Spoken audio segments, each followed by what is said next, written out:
¿Qué onda, banda? ¿Cómo están? Bienvenidos a Tadaima. Yo soy Freud Chicken y en esta ocasión quiero hablarles de una serie que se acaba de estrenar en Netflix. La verdad es que es de lo mejor que he visto este año, una gran candidata a ser de mis favoritas del 2020, además con temas sumamente actuales y un desarrollo espectacular. Estoy hablando de Japan Sinks. No se vayan, que este video se pone chido.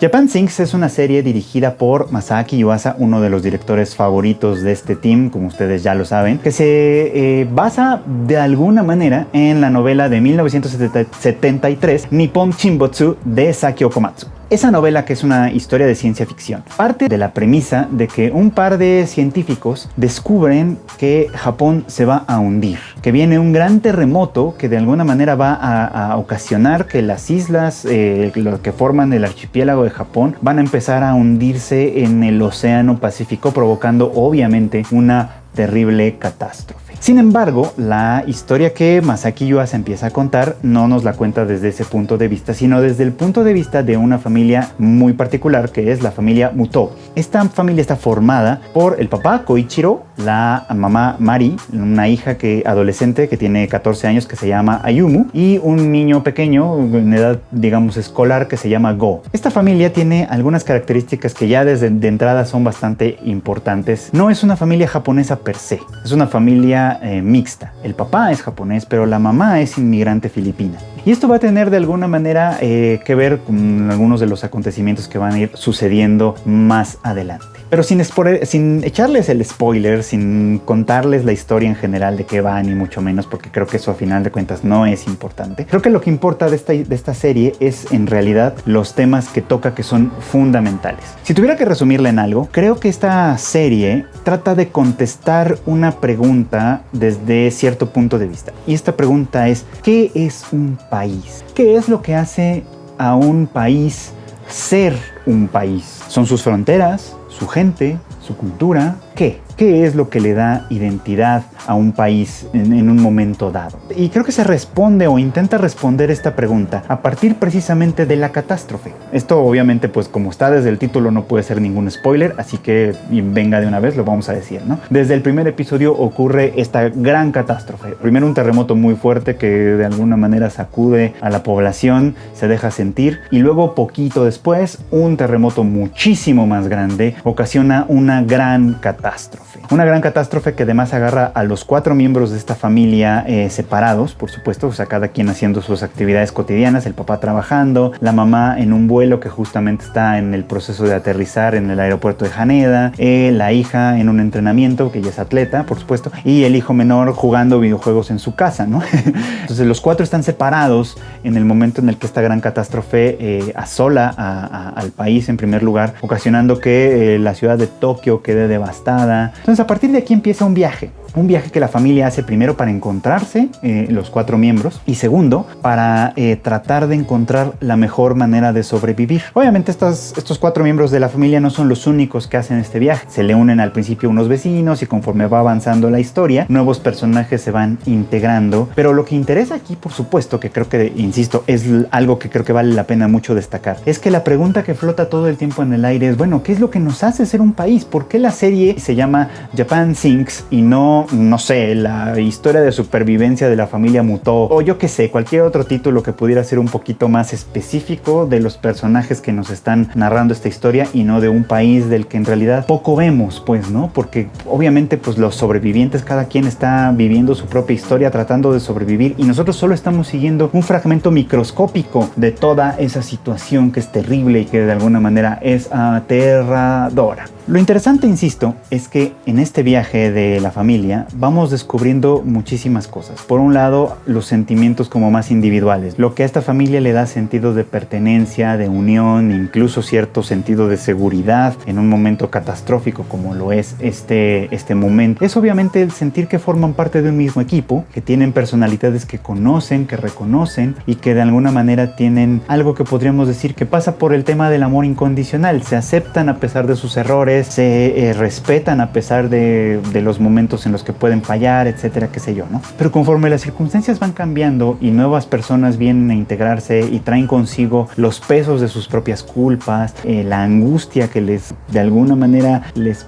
pesa en los pies y en todas partes, etcétera, distintas cuestiones van surgiendo a partir de esto. Creo que hay temas muy relevantes. Hay, por ejemplo, el descubrimiento que es de donde lo que traen de la novela original, de que este científico había predicho que el terremoto iba a suceder y que Japón se iba a hundir. Y además hay momentos en los que incluso los personajes se van dando cuenta que esto tiene un cierto patrón, obviamente, ¿no? Que las islas no se van hundiendo de manera pareja, sino que se están hundiendo más bien desde el oeste hacia el oeste, por lo cual una de las decisiones importantes que se tienen que tomar es qué ruta puedes tomar para poder sobrevivir. También hay momentos y comentarios fugaces que nos dan señales de un universo más grande. Por ejemplo, el mundo obviamente fuera de Japón se da cuenta de la catástrofe y es el momento de actuar. Y estas actuaciones no siempre son humanitarias, ¿no? Obviamente los gobiernos aledaños, y aquí estamos pensando en China, Estados Unidos, que tienen una relación muy cercana con Japón en la realidad, tienen que tomar decisiones sobre qué van a hacer, ¿no? El gobierno de Japón obviamente también toma algunas atribuciones, por ejemplo, de los sobrevivientes, a quienes puede salvar,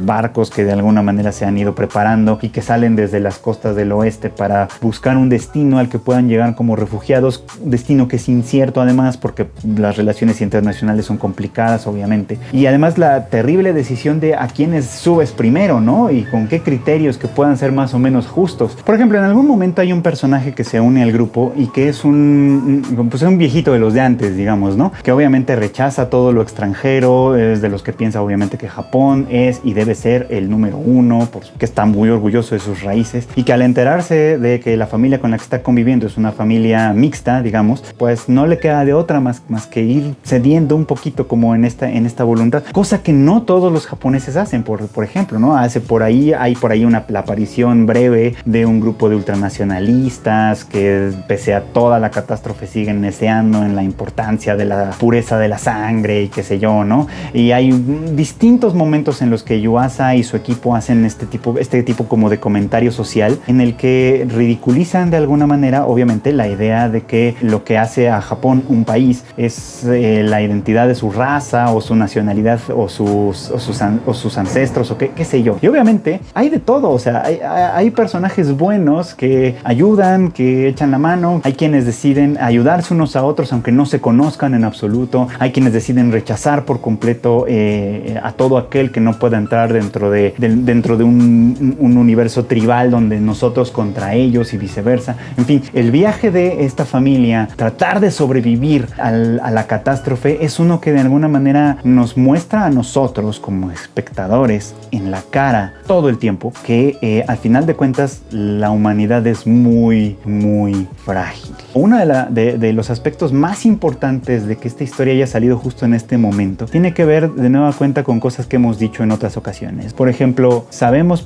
que Japón tiene una política con la migración extranjera que no es muy amigable. Esto no es obviamente exclusivo de Japón, hay muchos países que son así, y que de alguna manera ha sido un tema que se ha discutido muchísimo y que tiene que ver de pronto con algunos aspectos racistas o qué sé yo. De ahí quizá la importancia de que la familia protagonista de esta historia sea una familia mixta, en la que de alguna manera se concentran muchas de las inquietudes e inseguridades de muchísima gente que de hecho habita el país y lo ama y trabaja en beneficio de ese país, como pasa en muchos otros lugares, como pasa aquí, como pasa en Estados Unidos, como pasa en tantísimos lugares, ¿no? Y también hay varios momentos en los que esta imagen que se deteriora muchísimo de Japón y de su sociedad a partir de este individualismo que de pronto raya en egoísmo, también se rescata en el momento en el que se abraza la idea de que esos ciertos aspectos que pueden ser negativos en un momento dado tienen en realidad claroscuros, y las partes claras hacen de esta sociedad una que ha logrado subsistir a grandes catástrofes, que ha logrado levantarse en momentos muy difíciles, porque a final de cuentas este es un país que creo que tiene esto en común con el pueblo mexicano, que es un país que ha sufrido desgracias y que de alguna manera ha encontrado la manera de levantarse de esta. En Japón en específico, catástrofes reales que sucedieron en algún momento, como el terremoto de 1923 que destruyó una gran cantidad de edificios en Tokio, o también por ejemplo mucho más reciente que seguramente muchos recordarán todo el gran terremoto de Tohoku, que fue en el 2011, ya va a cumplir 10 años, por ejemplo, de esa catástrofe que también ocasionó muchos problemas que, aunque a lo mejor ya no se habla tanto de ellos, todavía tienen efectos actuales en el país, en la sociedad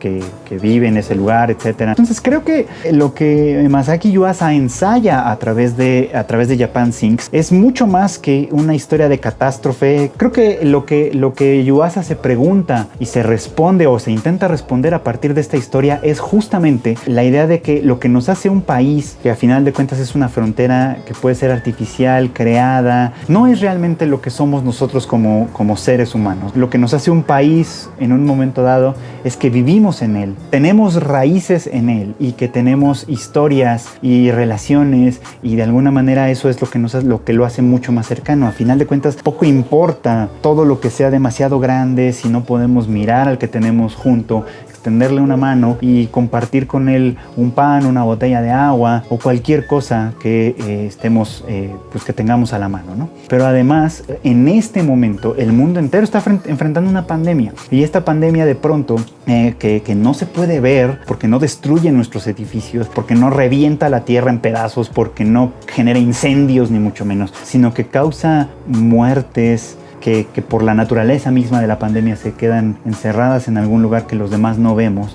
Es el tipo de catástrofe que exige de nosotros, creo yo, un mensaje como este, que es: ve al que tienes junto, cuida de él y que él te cuide a ti también. Y eso es lo que hace una familia, y eso es lo que hace una comunidad, y eso es lo que hace en una gran escala un país. Hace que esta serie de verdad valga muchísimo la pena. Así que yo la recomiendo un montón. Lo que sí no recomiendo, digo, ya cada quien decidiera cómo lo hagan, pero lo que sí no recomiendo es que la vean de un jalón, porque creo que de verdad es una montaña rusa de emociones, algunas muy bonitas, otras de verdad desastrosas. Tengo algunos momentos que me encantaron, y por supuesto todo este mensaje del que he tratado de sintetizar en este video, ¿no? Así que solo puedo decir, conmovido. Creo que es una de las mejores series de anime que he visto este año. Probablemente, y me estoy yendo un poquito muy adelante, pero probablemente es la mejor que veré esta temporada, con algo de mala suerte este año.